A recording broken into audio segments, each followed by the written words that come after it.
terpilih yang saya hormati.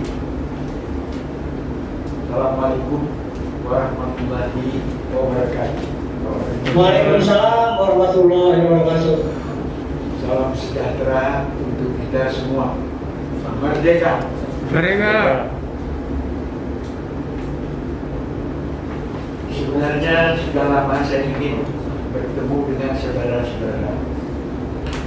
Namun karena COVID, baru hari ini dapat terlaksana walau lewat hari. Mudah-mudahan acara ini berlangsung lancar tanpa gangguan teknis komunikasi. Saudara-saudara sekalian, akhir-akhir ini terutama di media sosial banyak sekali beredar berita isu-isu yang membingungkan, bahkan meresahkan, di mana isu-isu tersebut dapat memecah persatuan. Isu-isu semacam ini tidak mustahil mempengaruhi para purnawirawan dan para warga veteran yang semua ini sudah tentu merugikan. Berbagai isu mereka lontarkan yang tujuan akhirnya adalah ingin menjatuhkan Presiden Jokowi. Berbagai isu yang mereka lontarkan. Jokowi gagal membangun negeri. Jokowi membuat negeri akan tergadai akibat utang yang luar biasa besar. Jokowi gagal mengatasi COVID.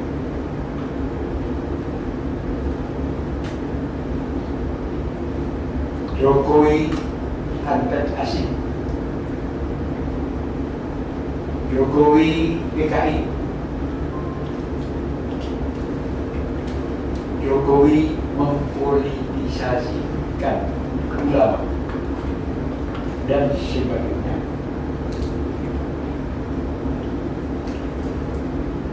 Menjadi pertanyaan bagi kita, benarkah isu-isu itu? Seburuk itukah? Sejelek itukah Jokowi? Setahu kita, Presiden Jokowi sudah berbuat banyak untuk negeri. Berbagai prestasi dapat kita lihat.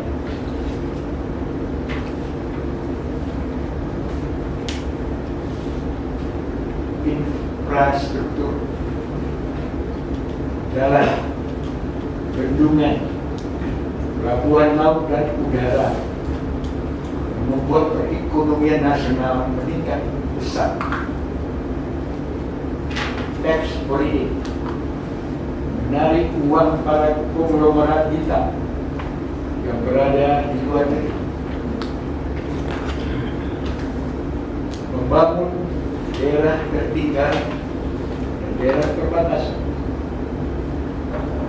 Membubarkan Petra yang merampok uang rakyat lebih 1 miliar per hari. Mengambil alih atau tidak memperpanjang kontrak perusahaan-perusahaan besar seperti Freeport, Exxon, Chevron yang sudah lebih dari 50 tahun menguras kekayaan alam Indonesia. Membuat harga BBM di Papua sama dengan di Jakarta, suatu terobosan yang luar biasa yang bertahun-tahun memberatkan masyarakat Papua.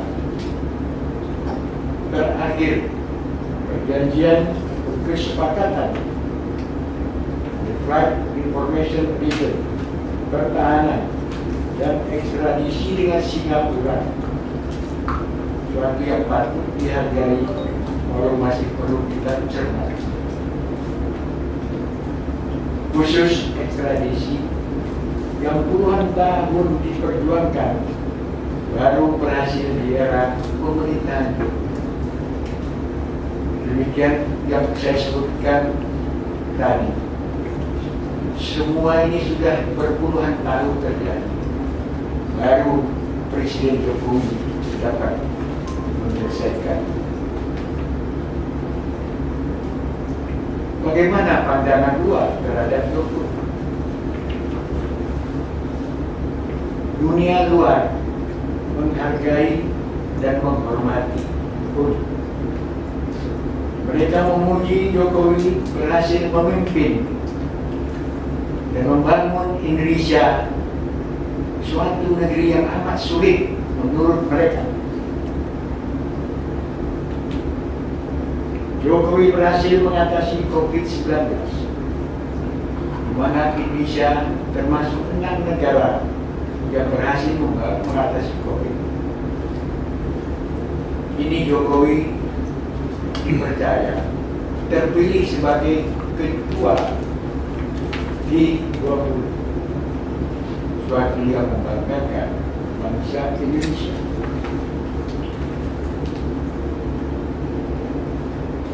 Saudara-saudara, pembangunan yang dilakukan Jokowi bukan hanya meningkatkan ekonomi nasional, tetapi lebih dari itu adalah pembangunan yang berkeadilan.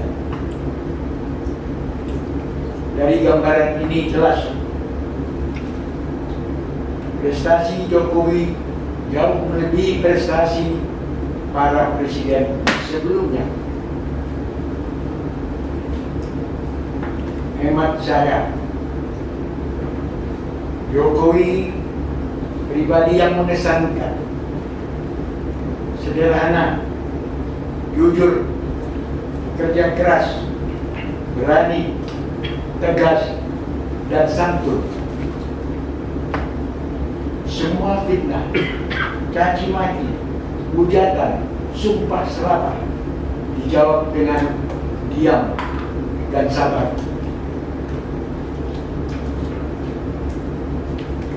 Saudara-saudara sekalian,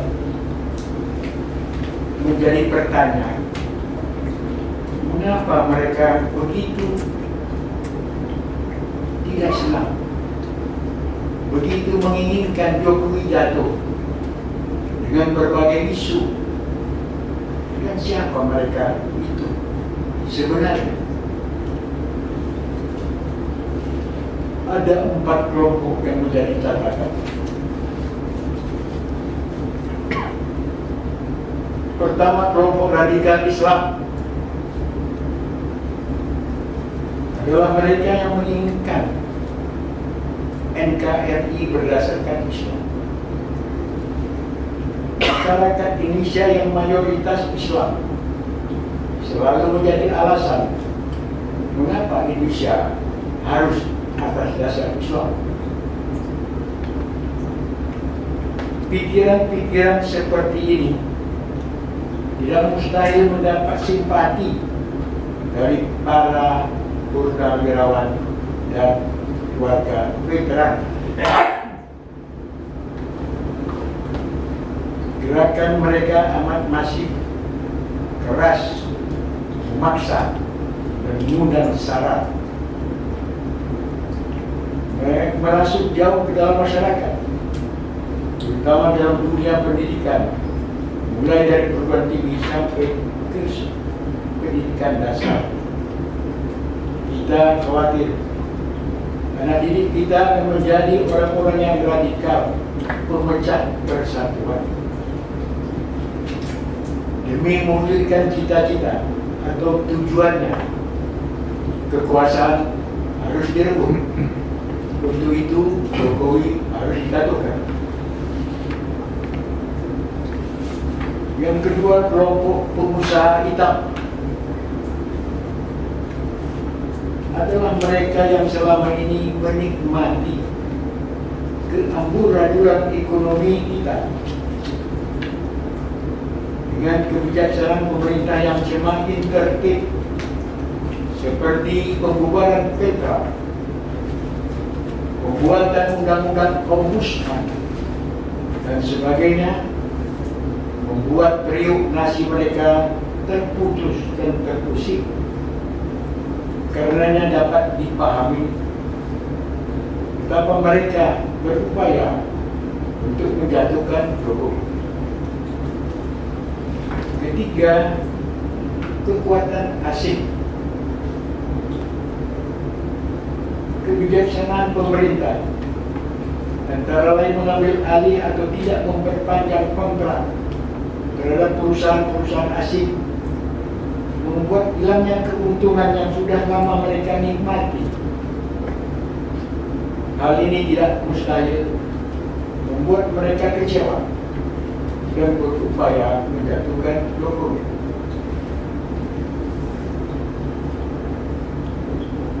Empat, kelompok orang yang kecewa.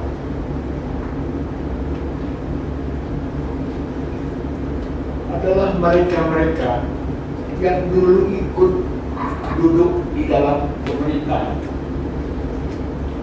Ini berbagai kebijaksanaan pemerintah mereka caci dan mereka tentang, akibat tidak lagi diajak ikut serta di dalam pemerintahan.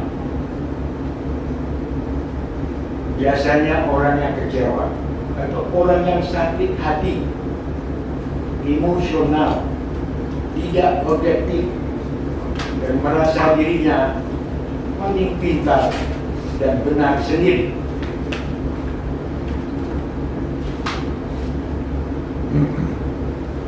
Saudara-saudara yang saya hormati,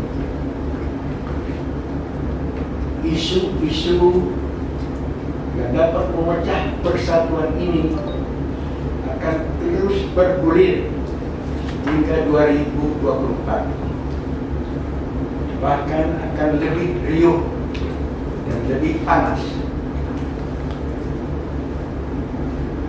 Agar kita tidak terpancing, terperangkap di dalam upaya-upaya yang menyesatkan, ada dua hal yang perlu dipegang, atau dua hal dapat dijadikan pegangan. Pertama, pegang teguh amanah pendiri bangsa, bahwa negeri yang kita bangun ini adalah atas dasar paham Pancasila, bukan liberalisme, bukan komunisme, dan bukan pula atas dasar paham agama. Bahwa negeri ini didirikan oleh seluruh rakyat Indonesia, bukan oleh sebahagian rakyat Indonesia. Saya ulangi, bukan sebahagian rakyat Indonesia, bukan oleh mayoritas rakyat Indonesia.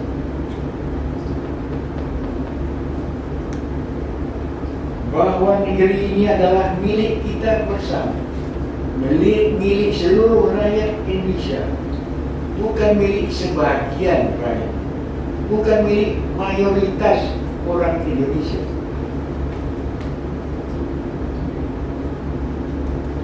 Kedua, sebagai pegangan adalah sikap Legiun Veteran Republik Indonesia. Veteran adalah pejuang. Veteran pengawal setia NKRI yang berdasarkan Pancasila dan Undang-Undang Dasar 45.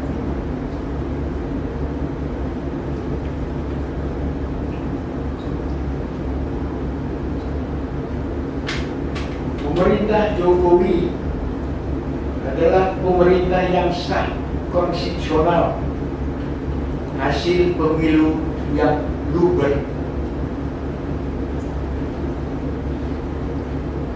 Jokowi terpilih sebagai presiden secara demokratis.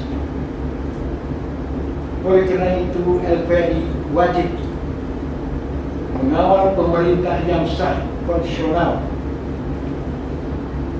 Artinya, menjaga pemerintah tetap berada dalam koridor konstitusi, koridor perjuangan, dan koridor kesepakatan.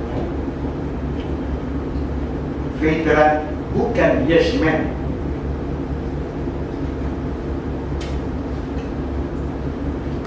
Terhadap kebijaksanaan yang bagus kita dukung, dan terhadap kebijaksanaan yang kurang baik kita ingatkan, kita koreksi, bukan kita hancurkan. Sekali lagi, kita adalah pengawal, kita bukan oposan.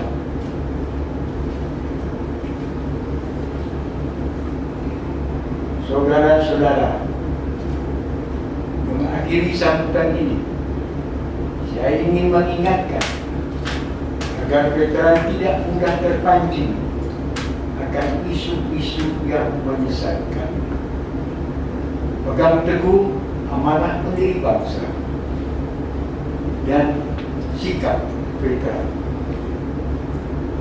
Sekian, terima kasih. Selamat tugas. Assalamualaikum warahmatullahi wabarakatuh. Merdeka.